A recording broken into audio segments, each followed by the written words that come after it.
Juste vous présenter quand même qui est Air Normand. Quel organisme en fait je représente. Donc c'est une association 1901 qui est agréée par le ministère en charge de l'écologie pour la surveillance de la qualité de l'air sur la Haute-Normandie. Aujourd'hui c'est la Haute-Normandie, demain on fusionnera avec nos collègues de Basse-Normandie pour former une seule association sur la Normandie. Mais bon, voilà, pour l'instant, on est encore sur le territoire haut-normand et encore pour un an, puisqu'on a un an de délai pour se mettre en conformité avec la loi. On existe au niveau d'Air Normand depuis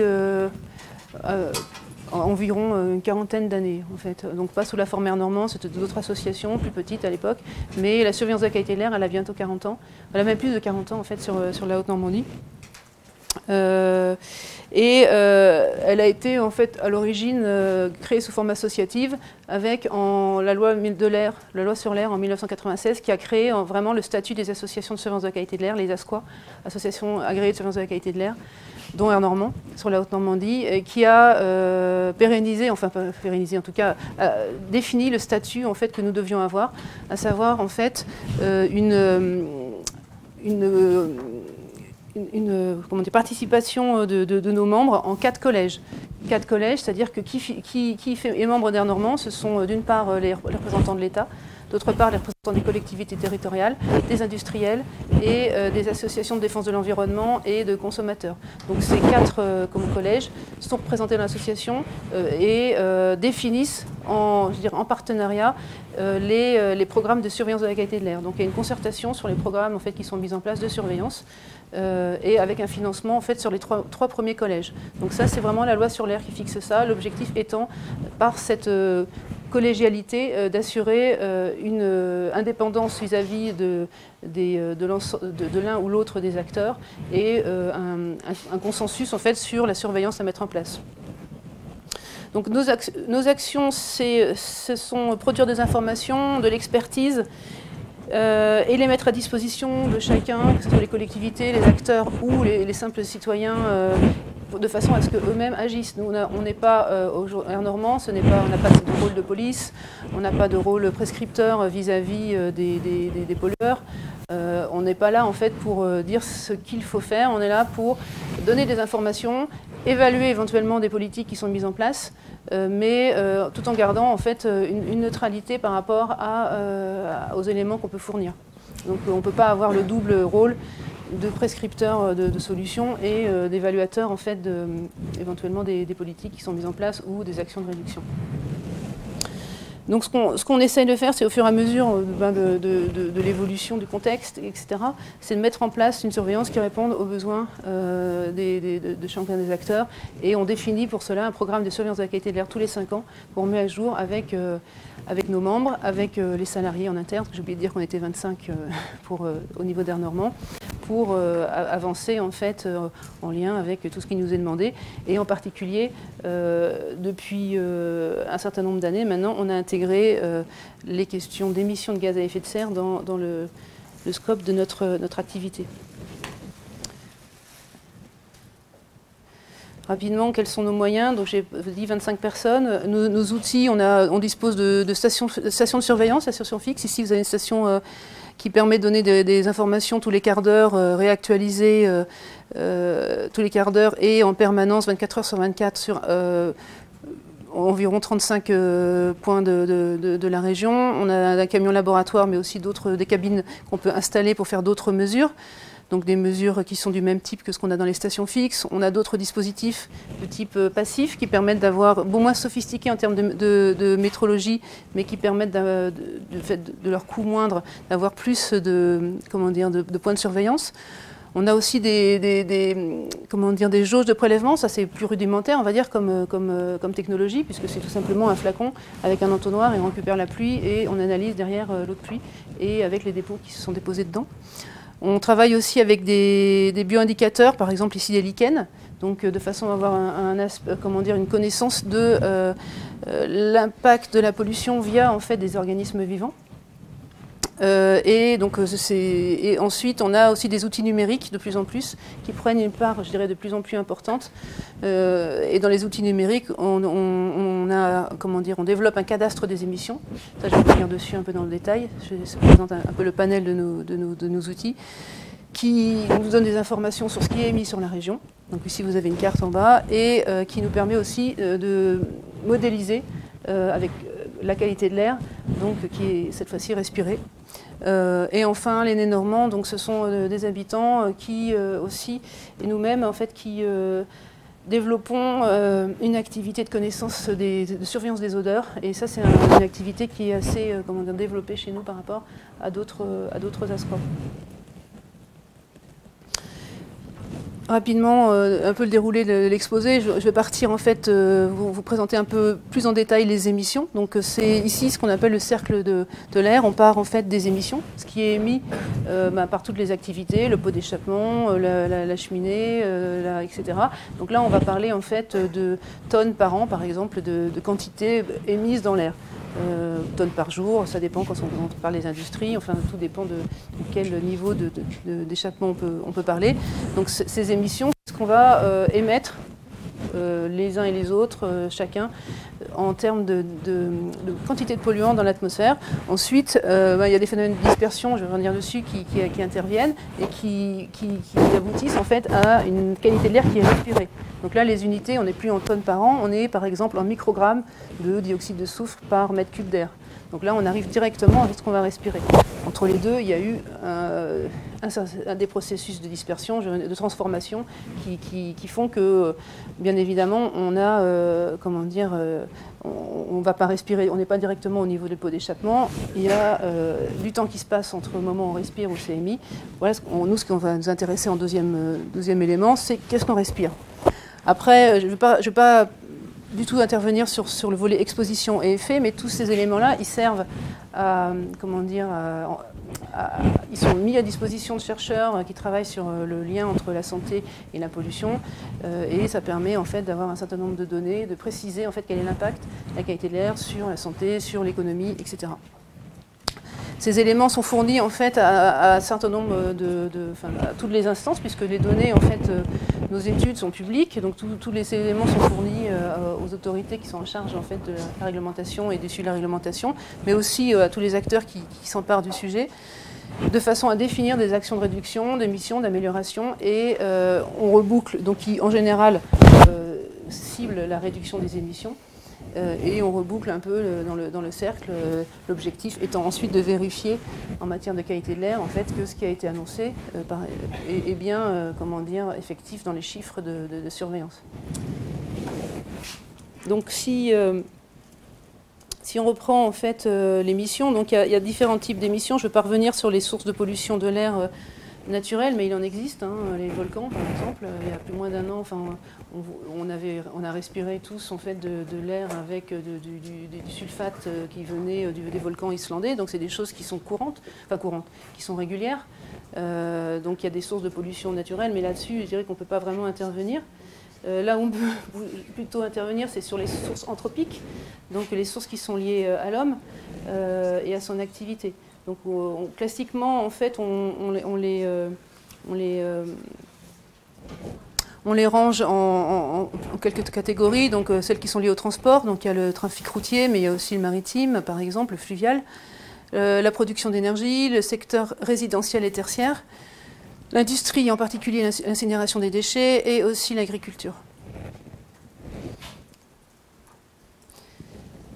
Là, je ne vais pas forcément détailler l'ensemble des camemberts, mais ça vous permet de voir un petit peu la répartition des émissions régionales pour quelques polluants.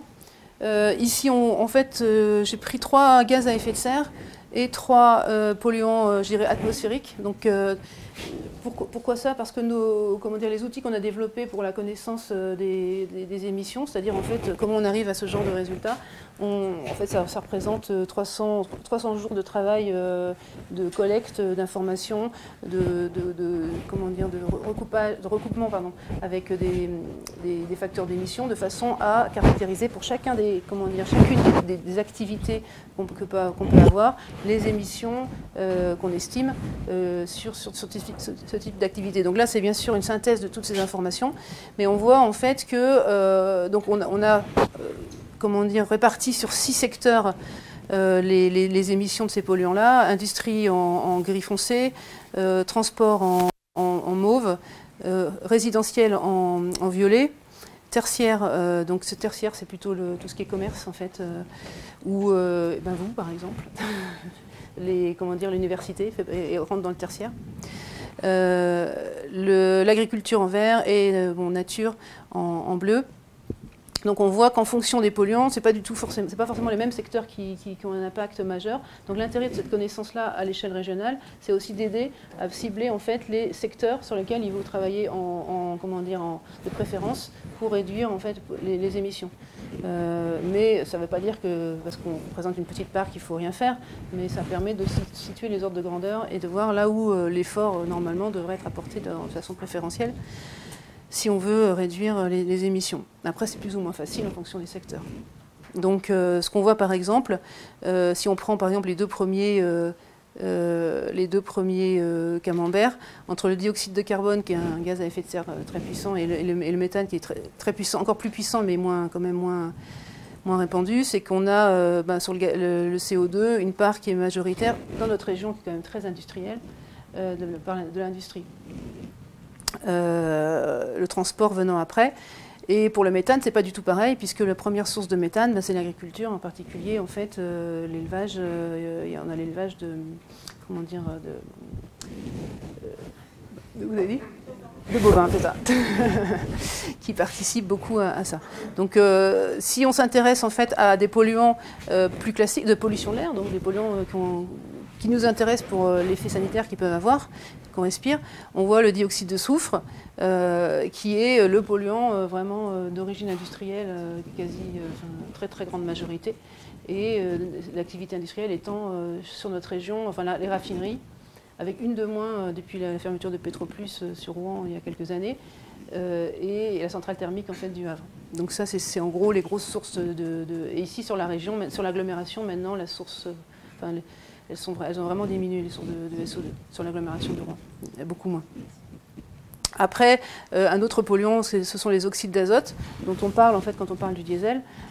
Donc on voit ici sur notre région, on a une part en gros, les deux grosses sources de pollution sont le transport, et effectivement avec une partie du diesel qui est importante, et d'autre part en fait l'industrie. Toujours l'importance de l'industrie. Et les particules, le dernier élément, c'est qu'on voit en gros, on a des émissions de particules qui sont liées à l'agriculture, à l'industrie, au résidentiel et au transport, de façon, on va dire, à peu près équilibrée sur notre région. Donc voilà, ce type de connaissances, c'est pas l'air qu'on va respirer, c'est ce qui est émis dans la région, c'est là où on peut agir en termes d'action de réduction. Je ne vais pas détailler cette carte, mais c'est pour vous dire que ces éléments d'information existent à l'échelle du kilomètre carré. Bon, là, on les a moyennés sur les communautés d'agglomération, mais on peut descendre très bas. On a les éléments pour descendre très bas et sur un nombre en fait de ce qu'on appelle des SNAP, je ne sais pas trop ce que ça veut dire, mais un nombre d'activités élémentaires très très important. Là, ce sont que des synthèses en fait que je vous produis. Donc ça permet aussi de voir où sont les sources de particules, par exemple. Là, dans l'occurrence, sur la région normande, ici, on a déjà un peu d'avance sur ce travail de fusion, puisqu'on travaille déjà à l'échelle de la Normandie. Donc, comme je vous le disais, effectivement, entre l'émission et l'air qu'on respire, donc, il y a des éléments qui interviennent. Donc, il y a en particulier la météo. Quand je dis la météo, en fait, ce sont des processus qui permettent qui vont agir en fait entre l'émission et la respiration, on va dire. Donc, bon, là, c'est un peu pour simplifier, mais les éléments qui sont importants, il y a la température, l'ensoleillement, avec le corollaire la pluie, donc pas du tout le même impact, on va revenir là-dessus. Et puis le vent, en fait, qui sont des éléments qui vont intervenir beaucoup sur les concentrations qu'on va respirer. Alors parfois, en fait, on a des raccourcis, on peut dire, ben voilà, il y a une pointe de pollution à cause de, comment dire, de la météo, ce qu'on peut entendre, et même des fois, nous-mêmes, on a tendance à faire ce genre de raccourcis. C'est bien évidemment pas à cause de la météo, c'est au départ des émissions qu'on va retrouver dans l'atmosphère, mais la météo va faire qu'on va éventuellement avoir des concentrations de cette pollution, elle ne va pas se disperser, ou on va revenir là-dessus. Et donc c'est pour ça qu'on a tendance des fois à dire un petit peu à tort que c'est du fait de la météo, on a une pointe de pollution. Ben, c'est sûr qu'il y a des émissions au départ, et la météo va faire qu'on va concentrer cette pollution, on ne va pas s'évacuer.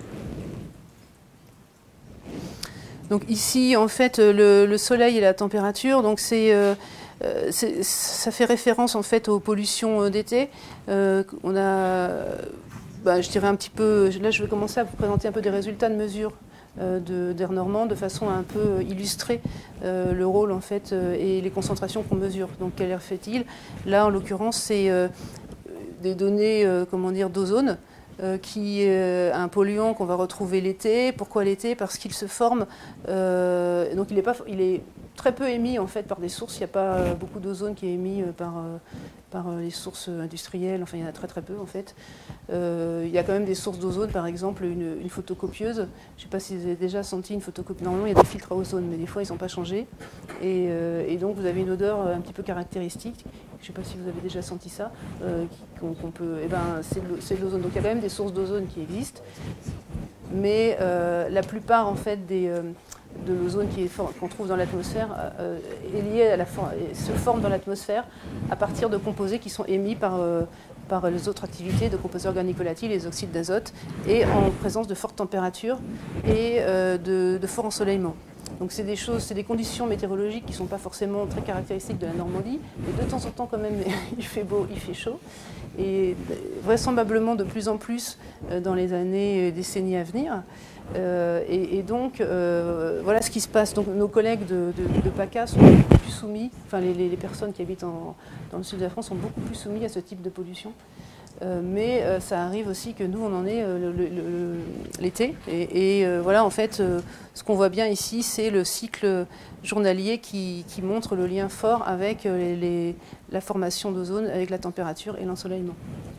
Donc un rôle important de l'ensoleillement, et ça quand il fait chaud, et quand vous entendez de la pollution quand il fait chaud l'été, c'est de l'ozone en général en fait, auquel on est soumis. La température à avoir, dans l'autre cas extrême, en fait, c'est quand on a des températures plutôt fraîches, on a des phénomènes d'inversion thermique. Ce n'est pas forcément toujours, uniquement quand il fait très froid, mais ça peut être aussi de température médiane, mais on a en fait des gradients thermiques qui bloquent en fait l'échappement des pollutions qui, sans ces phénomènes, en fait, se disperseraient dans les plus hautes couches de l'atmosphère. Et ces phénomènes qu'on appelle couches d'inversion, qu'on voit ici un peu dessinés dans le schéma de droite, ou qu'on voit en fait dans la photo du haut, on voit la couche d'inversion et la pollution qui n'arrive pas à s'évacuer au-delà. Et donc ce type de temps qu'on a en fait par aussi des journées ensoleillées en général, ou en tout cas sans nuages, et des phénomènes d'inversion et souvent des températures fraîches, conduisent en fait au moment de la destruction de l'inversion, quand le sol se réchauffe, à un brassage de l'air, et toute la pollution qui était stockée dans la couche d'inversion pendant la nuit se retrouve éventuellement envoyée vers le sol, et on a des pointes de pollution au milieu de journée qui sont liées à ce type de phénomène qu'on va mesurer en milieu de journée. Rouen a une réputation de cuvette. Je ne sais pas si vous avez déjà entendu parler Rouen de cuvette. Et effectivement, ce type de phénomène, on va le mesurer à Rouen les jours d'hiver, ou même pas uniquement l'hiver, mais en particulier l'hiver.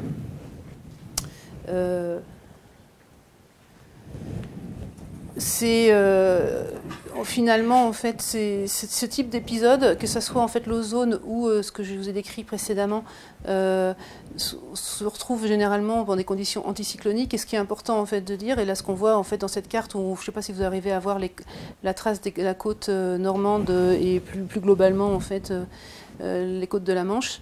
Ce qu'on voit, c'est que c'est issu en fait de modèles de prévision de la qualité de l'air qui tournent à Airparif, donc nos collègues de Paris, pour l'ensemble du bassin versant, qui nous permettent en fait d'établir des prévisions de qualité de l'air. Et c'est sur cette base-là en fait qu'on va intervenir pour prévoir éventuellement les pics de pollution, mais aussi tous les jours la qualité de l'air. Et là, ce qu'on voit très bien, c'est qu'en fait, il y a des phénomènes, quand on a en période anticyclonique, c'est les phénomènes, ils ne sont pas généralement pas centrés sur Rouen, pas centrés sur... généralement, hein, on peut avoir des épisodes très spécifiques, mais en général, c'est une échelle plus large. Alors, voilà un jour de pollution, mais il y a beaucoup d'autres exemples. Et ces données-là, vous pouvez aussi les avoir en fait sur Internet. Hein, les résultats d'Esmeralda, ils sont disponibles sur Internet aussi. Je ne sais pas si je vais revenir là-dessus, mais peut-être rapidement pour vous dire que donc là, ce type de composé, enfin la carte précédente, excusez-moi, elle présentait les concentrations de PM10. J'ai oublié de vous dire, il s'agit de particules en suspension. Pourquoi on dit 10 c'est qu'ils sont inférieurs à 10 microns. C'est-à-dire que là, en fait, on considère que les particules sont inhalables en dessous de 10 microns. Et au-dessus, elles restent bloquées dans le nez, elles tombent aussi facilement sur le sol. Donc, en tout cas, la réglementation fixe PM10 comme seuil en fait, donc inférieur à 10 microns pour les particules en suspension, comme seuil en fait de référence. Et donc ici, cette carte-là, en fait, vous montrez un épisode de particules en suspension à une échelle plus large que la Normandie. C'est donc la pollution dont on entend le plus parler aujourd'hui. Je ne sais pas si vous entendez parler dans les médias en fait, de pollution. En général, très souvent, la majorité des cas maintenant, il s'agit de particules en suspension. Donc, c'est pour ça en fait que les particules en suspension, contrairement au dioxyde, je vais parler d'ozone tout à l'heure. L'ozone, c'est un gaz qu'on connaît, OO3. Les particules en suspension, c'est un nom, et c'est un nom dans lequel on va avoir une composition chimique très variée. C'est-à-dire que particules en suspension, c'est pas une composition unique, c'est très très varié. C'est un agglomérat de diverses pollutions qui est lié d'ailleurs à la masse d'air, d'où elle vient, comment elle s'est transformée, etc. Donc ce qu'on essaye de faire pour aider les autorités à prendre des mesures qui soient, en adéquation avec les phénomènes, c'est de comprendre qu'est-ce qu'il y a à partir de la composition chimique des particules, finalement, quelles sont les sources à l'origine en fait, de cette pollution, pour éviter, si possible, de demander de faire des réductions d'émissions sur des secteurs d'activité qui finalement n'ont aucun lien avec la problématique. Et ce qu'on voit ici, c'est que en fait, la composition chimique, donc là, je vous ai présenté là les compositions chimiques sur les épisodes les plus importants des dernières années. Et en fait, ce qu'on voit très bien, c'est qu'il y a une différence entre la composition chimique. Donc ici, on a le carbone suie, matière organique, nitrate, ammonium, sulfate, sel de mer et poussière minérale. Et ce qu'on voit, c'est que les pointes de pollution de novembre-décembre, elles sont un peu différentes, assez différentes d'ailleurs, en termes de composition chimique, avec une part matière organique et carbone suie beaucoup plus importante qu'en février-mars. Donc, et derrière, en fait, ce qu'on interprète, c'est que cette composition chimique est liée en grande partie au chauffage, notamment au chauffage au bois. C'est-à-dire et qui correspond aux périodes de chauffage. On est là en pleine période de chauffage, et c'est ça qu'on va retrouver, en partie d'ailleurs du chauffage local. Ça, c'est pas forcément du transport de pollution. Alors que sur l'autre partie, en février-mars, on voit en fait qu'une bonne partie de la composition, c'est du nitrate d'ammonium ou du sulfate d'ammonium. Et ça, cette composition-là, ça correspond à plutôt en fait à une fabrication de particules à partir d'émissions, notamment d'épandage agricole, puisqu'on arrive en fait en mars-avril à des périodes d'épandage agricole importants, qui vont fournir en fait la majorité de l'ammoniac, qui vont se combiner avec des oxydes d'azote qui viennent en partie de l'agriculture, mais aussi du transport et aussi de l'industrie, pour faire des particules de nitrate d'ammonium ou de sulfate d'ammonium. Sulfate d'ammonium venant aussi du transport maritime en grande partie, pour la partie sulfate. Donc on voit très bien ici qu'on n'a pas les mêmes compositions et que finalement les actions, ce n'est pas forcément les mêmes en fonction du moment en fait, de l'année pendant lequel on mesure la pollution. Donc c'est toute cette connaissance qu'on essaye de développer. Là on est un petit peu, comment dire, on ne sait pas tout, loin de ça, mais ce qu'on essaye de comprendre par ce type d'analyse. Juste pour vous donner un autre graphique en fait, de mesure. Ici, on a des mesures à l'échelle du quart d'heure sur Le Havre, sur une pointe de pollution l'année dernière, enfin cette année en fait, je crois, en particules en suspension. On voit très bien en fait sur 3 stations différentes. On voit très bien en fait qu'on a une base de pollution qui est à peu près la même, quelle que soit la station, avec en rouge en fait des pointes supplémentaires. Et en fait, on était à côté d'un chantier important à l'entrée du Havre, ce qui montre en fait qu'il y a des sources de pollution qui peuvent être lointaines ou plus ou moins importantes, mais il peut y avoir un impact très important en fait d'activité locale qui est souvent pas forcément appréhendé en fait par les collectivités. Alors ça c'est intéressant parce qu'il y a des choses à faire aussi pour limiter la pollution liée au chantier. Mais il faut encore avoir connaissance de ça et avoir envie en fait de travailler là-dessus. Donc, je vous l'ai dit, donc situation anticyclonique en général, en fait, ce sont des situations météorologiques qui ne permettent pas une bonne dispersion des polluants et qui peuvent entraîner des épisodes de forte pollution sur de grandes distances. En revanche, c'est là où finalement nous on se réjouit souvent quand il commence à pleuvoir. En matière de qualité de l'air, c'est plutôt bénéfique puisque vous avez des phénomènes de lessivage de l'atmosphère, à savoir en fait la pluie va lessiver l'atmosphère, va nettoyer l'atmosphère en absorbant en fait la pollution qu'elle rencontre sur son chemin. Il y a aussi en fait, des phénomènes de turbulence de l'air, de vent, qui font que la dispersion est bien sûr facilitée. Donc ça, c'est vrai en général, avec quand même un petit bémol quand on se retrouve sous les vents directement en fait, de certaines installations. On peut avoir des phénomènes de panache. De panache de pollution qui sont rabattus en fait par les vents. Ici on a un exemple à Gonfreville-Lorcher sous les vents de la raffinerie Total, et on voit en fait que quand le vent amenait les panaches directement sur la station, là où on mesurait des augmentations très rapides de concentration de dioxyde de soufre, qui est le polluant, je l'ai montré tout à l'heure sur le camembert, qui est en très grande partie lié à l'industrie. Donc ça c'est un petit peu le bémol sur l'effet bénéfique du vent. Des fois, à certains endroits, très, très localement, on peut avoir des pointes de pollution très locales qui sont liées à ce type de phénomène de panache. Je profite de l'occasion pour compléter en fait, sur le dioxyde de soufre. C'est effectivement un polluant d'origine industrielle, mais on l'a vu de façon très majoritaire. Mais ce que vous voyez là, en fait, c'est l'évolution des concentrations liées aux évolutions des émissions de SO2 dans notre région. Qui s'arrête à 2011 là dans le graphique, mais la tendance continue notamment avec l'arrêt de Petroplus, la raffinerie Petroplus de Rouen. Ce qu'on voit très bien en fait, c'est en bleu donc les concentrations qu'on mesure et en rouge les émissions déclarées en fait par les industries au niveau de la Haute-Normandie. On voit très bien la corrélation entre les deux. Là, en l'occurrence, par rapport à ce que disait Maxime sur les émissions, on voit l'effet de la réduction des émissions sur les concentrations mesurées. Donc ça, c'est des moyennes, hein, mais c'est très, très net. Et on voit d'ailleurs d'où on vient. Parce que là, on est dans les années 70. Avant les années 70, il y avait encore plus d'émetteurs. Il y avait une centrale thermique à Rouen. Les concentrations étaient vraisemblablement bien plus importantes, mais on n'a pas forcément, nous, le recul en fait, sur les archives là-dessus. Mais déjà, là, en fait, on voit très bien, pour ce type de polluant, le chemin qui a été parcouru.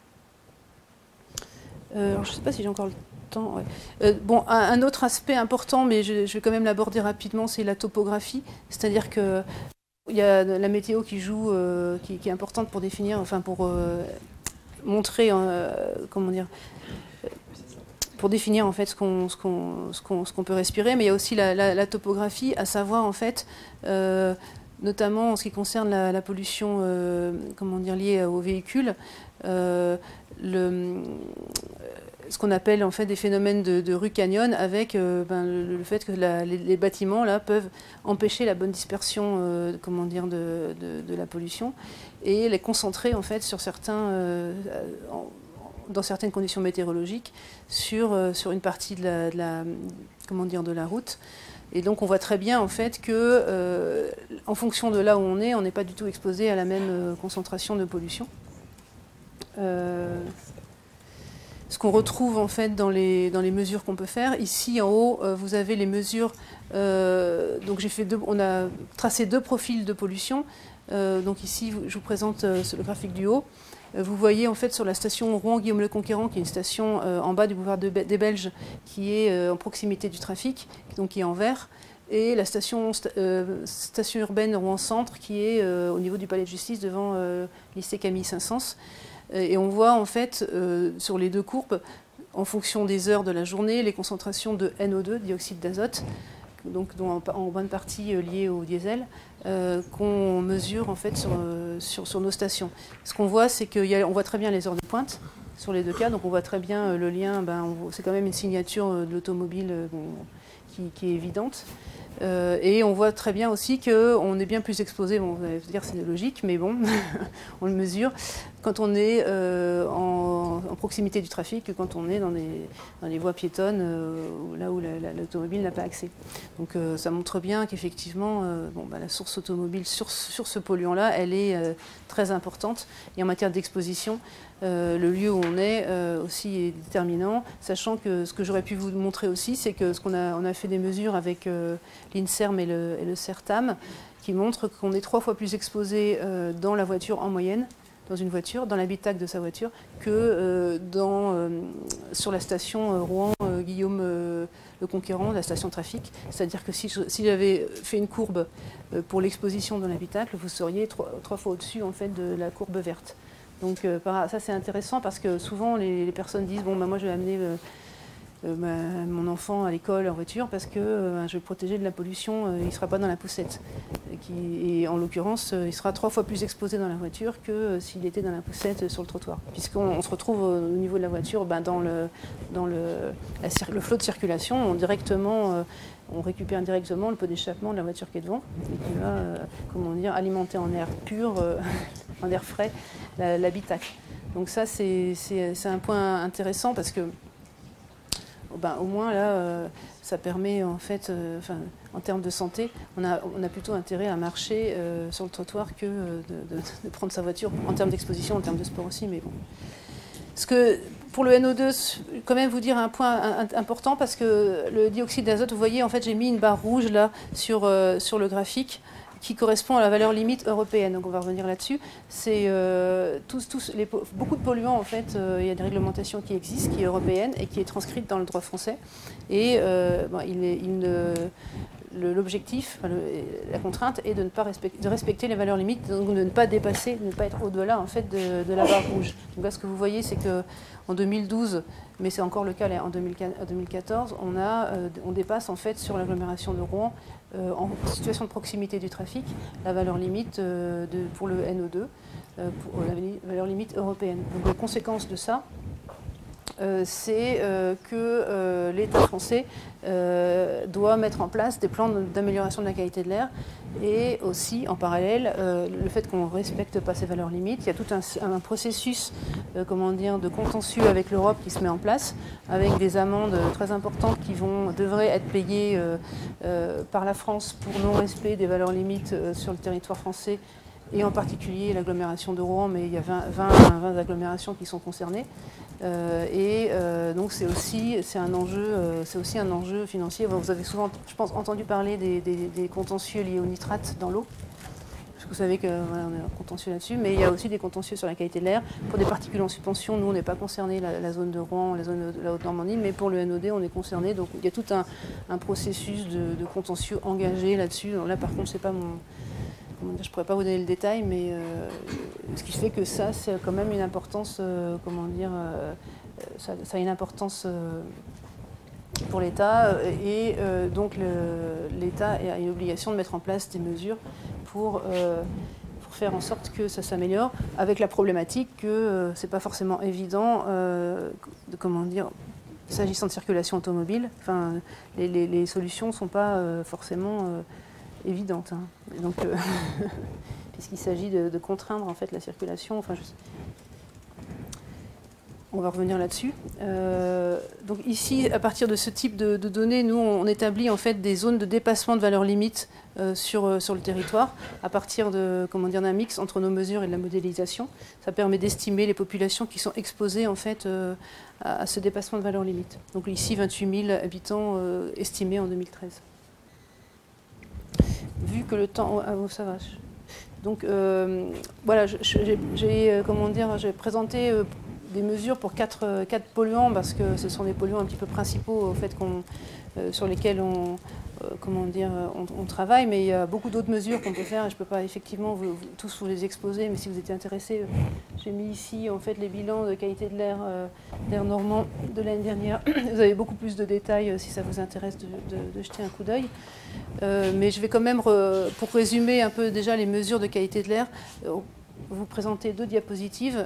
Cette première, c'est l'indice de qualité de l'air, pour l'indice Atmo de qualité de l'air en nombre de jours sur Rouen, Le Havre, Évreux.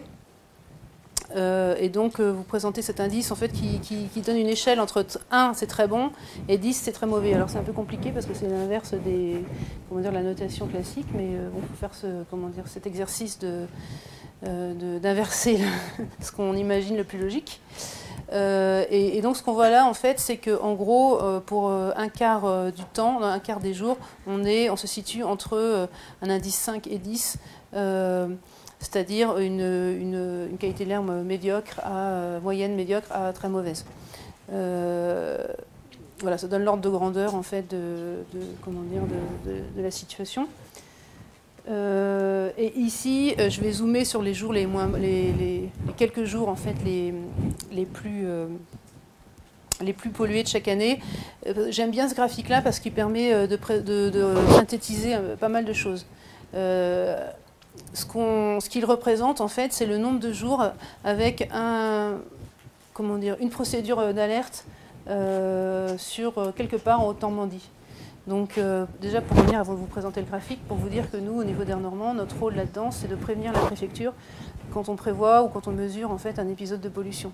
Après, la préfecture met en place des mesures d'urgence de réduction des émissions et aussi à la charge en fait de prévenir les citoyens via un certain nombre de relais du fait que la pollution, est prévue ou mesurée.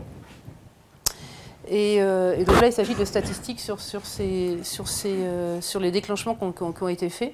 Et ce qu'on voit en fait très bien, donc il y a deux types, il y a deux types d'épisodes. Il y a des épisodes de dépassement du seuil d'information recommandation pour les personnes sensibles. C'est un premier niveau de pollution.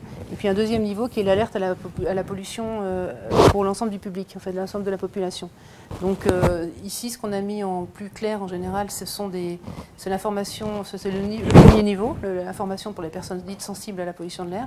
Donc par exemple, les personnes asthmatiques, les personnes cardiaques, enfin les jeunes enfants sont considérés comme étant sensibles. Et en plus foncé, on a l'alerte pour l'ensemble de la population. Donc les recommandations étant d'éviter de faire du sport, ou en tout cas pour les personnes qui sont sensibles. Et ce qu'on voit là, c'est que ce qu'on avait en bleu, en fait, donc le SO2 alerte, SO2 feu, ça correspond à peu près à ce qu'on a pu voir comme évolution à la baisse en fait, du SO2, c'est qu'on a quasiment plus maintenant d'alerte pour le dioxyde de soufre, alors qu'en 2001, on avait presque 40 jours en fait, d'alerte ou d'information, recommandation pour ce polluant-là. Donc ça a vraiment changé en fait on a changé de type de pollution. Et ce qu'on voit aussi, c'est ce qu'on a en jaune, c'est qu'on avait quand même plus d'une dizaine de jours sur certaines années de pollution par l'ozone l'été. Et ça, en fait, c'est maintenant beaucoup moins fréquent. On en a quelques jours, mais très peu, et pas tous les ans. Donc, et ça, c'est lié aussi aux réductions, vraisemblablement liées aux réductions de certains polluants, comme l'organique volatile et d'oxyde d'azote, qui ont eu lieu et qui permettent de voir cette réduction en fait, des pointes d'ozone. Même si, globalement, au fond, on a une légère augmentation, mais en pointe, en tout cas, il y en a moins. Et ce qui apparaît, en fait, depuis les années 2007, c'est ce qu'on a en violet. Ce sont les particules en suspension dont on n'entendait pas parler avant. Et pour cause, parce que c'est qu'en 2007 qu'est apparu le seuil d'information et le seuil d'alerte. Donc avant, on n'avait pas de seuil, en fait, de déclenchement, donc évidemment, on n'en déclenchait pas. Donc il y a eu cette apparition en 2007. Et puis en 2012, on voit qu'il y a une sorte de pic. On a de plus en plus en 2012 d'alerte, et ça c'est lié au fait que les seuils ont été baissés. C'est-à-dire qu'en 2012, en fait, avant on avait des seuils d'alerte à 125 qui sont descendus à 80 microgrammes par mètre cube, et le seuil d'information il est à 80 et est descendu à 50 microgrammes par mètre cube. Donc mathématiquement, mécaniquement, on a vu une augmentation, puisque et maintenant on est une trentaine de jours, ça dépend entre 10 et 30 jours, ça dépend des années, d'alerte pour les particules en suspension. Donc ça doit correspondre peut-être à ce que vous avez ressenti, à savoir une augmentation comment dire, de la fréquence des épisodes de pollution, et qui est, je dirais, un petit peu lié, enfin complètement lié d'ailleurs, à aussi l'évolution de la réglementation. C'est pas qu'il y a plus de pollution en particules en suspension, c'est plutôt relativement stable en fait les concentrations, mais c'est aussi que la réglementation a été sévérisée. Donc ça, c'est pas quelque chose dont on a forcément conscience en fait. C'est pas évident non plus à expliquer. Voilà. Rapidement, je vais quand même aborder la question des odeurs parce que c'est quelque chose pour lequel nous, au niveau des Normands, on a vraiment un travail important. Vous dire en fait que tous les chiffres que je vous ai présentés, ce sont sur des polluants toxiques, enfin toxiques qui ont des effets sanitaires. Mais finalement, quand on interroge en fait le public, ce qui est important, enfin ce qui est aussi important, c'est en matière de qualité de vie, c'est la problématique des odeurs, qui n'a pas forcément en lien avec la toxicité, c'est-à-dire que le fait qu'il y ait une odeur ne veut pas dire que la molécule que vous sentez est toxique. Par exemple, un parfum, c'est pas forcément quelque chose qui est toxique pour ça, ça a une odeur. Le monoxyde de carbone n'a pas d'odeur, mais c'est très toxique. Donc il n'y a pas de lien entre toxicité et niveau d'odeur. Mais ça constitue une gêne en matière de qualité de vie, le fait d'être exposé à des nuisances odorantes. Donc on a développé tout un travail sur la question des odeurs, avec aussi lié au fait que nous, on n'a pas trouvé d'appareil qui permette de mesurer en fait les odeurs au niveau de la perception des hommes. C'est-à-dire que le nez humain est vraiment très performant sur les odeurs. Et c'est pas évident de trouver, enfin on n'a pas trouvé vraiment d'appareils qui permettent de remplacer le nez pour mesurer les odeurs. Donc là on est obligé de faire appel en fait, on fait appel à des habitants, on a aussi des gens qui sont formés, enfin des personnes qui sont formées en interne sur la reconnaissance des odeurs pour appréhender cette question-là. L'objectif étant donc on a donc des personnes qui sont bénévoles maintenant depuis ça va bientôt faire 20 ans qu'on a des personnes qui sont bénévoles formées à la reconnaissance des odeurs selon une méthode qui est un apprentissage des différentes odeurs. Donc ça c'est vraiment quelque chose qui s'est développé ici et qu'on est en train d'étendre en fait au niveau national. Ce travail sur la caractérisation des odeurs en lien avec la caractérisation des sources industrielles. Donc je ne veux pas rentrer dans le détail, mais c'est un travail très intéressant et qui a des résultats intéressants en termes de réduction des odeurs et donc des nuisances associées. Donc l'objectif étant de bien travailler, c'est un petit peu comme la même logique que la connaissance des inventaires des émissions et des concentrations de particules que je vous présentais tout à l'heure, c'est de bien comprendre les phénomènes pour aider en fait à bien cibler les efforts de réduction. Donc en l'occurrence, de bien voir quelles sont les notes odorantes, quels sont les problèmes d'odeur qui se posent pour que les industries, parce qu'en général c'est souvent des industries, puissent agir au bon endroit pour réduire les odeurs. Donc c'est toute cette connaissance en fait qui se développe avec aussi un dialogue entre les habitants et les entreprises pour... le fait de dialoguer permet de se comprendre et d'expliquer et de progresser en fait. Donc ce lien avec l'action, on le fait dans le cadre d'opérations sur les odeurs, mais bien évidemment en fait il y a aussi toute la réglementation, j'en ai parlé tout à l'heure, sur un certain nombre de composés qu'on trouve dans l'air. Il y a donc des normes dont l'État français en fait doit vérifier le respect. Donc il nous confie, nous, en étant par notre agrément, la surveillance. L'idée est que dès lors en fait, qu'on ne respecte pas une valeur limite, l'État membre doit mettre en place des actions pour que ça puisse être le cas. Donc là, j'ai repris un graphique pas complètement à jour, mais pas loin, qui montre en fait toutes les actions dans lesquelles on peut avoir comment dire, ou les plans dans lesquels il peut y avoir en fait une prise en compte de l'air et une action sur l'air. Bon, c'est un peu, comment dire, humoristique aussi, parce qu'on voit qu'il y a quand même beaucoup de plans qui s'entrecroisent, etc. Mais c'est aussi, en fait, que c'est, comment dire, c'est un facteur parmi d'autres à intégrer, comme je le disais tout à l'heure, pour surtout ne pas oublier quand on a des actions à mener. Ce qui est important à dire peut-être, c'est le petit logo à gauche, le PPA Haute-Normandie, c'est le plan de protection de l'atmosphère de Haute-Normandie, qui est en cours, que vous pouvez consulter sur Internet sans aucun problème. Vous faites plan PPA Haute-Normandie, vous trouverez comment dire, le pavé. Ça fait un gros document qui décrit un certain nombre d'actions, qui est vraiment lié au fait qu'on dépasse en fait les valeurs européennes pour le NO2, et ce qui oblige en fait l'État à mettre en place ce type d'action. Donc nous, on participe au niveau d'Air Normand aux discussions, à l'évaluation des actions, etc. Mais ce n'est pas nous qui sommes en charge de faire ça.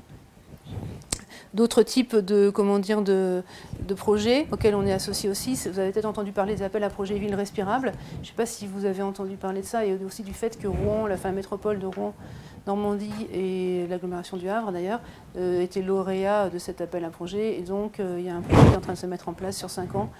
Donc ville respirable en 5 ans. Et donc c'est vraiment des réflexions comment dire, sur l'agglomération pour progresser sur ces questions-là. Et pour finir, en fait, sur un plan, le schéma régional climat air énergie.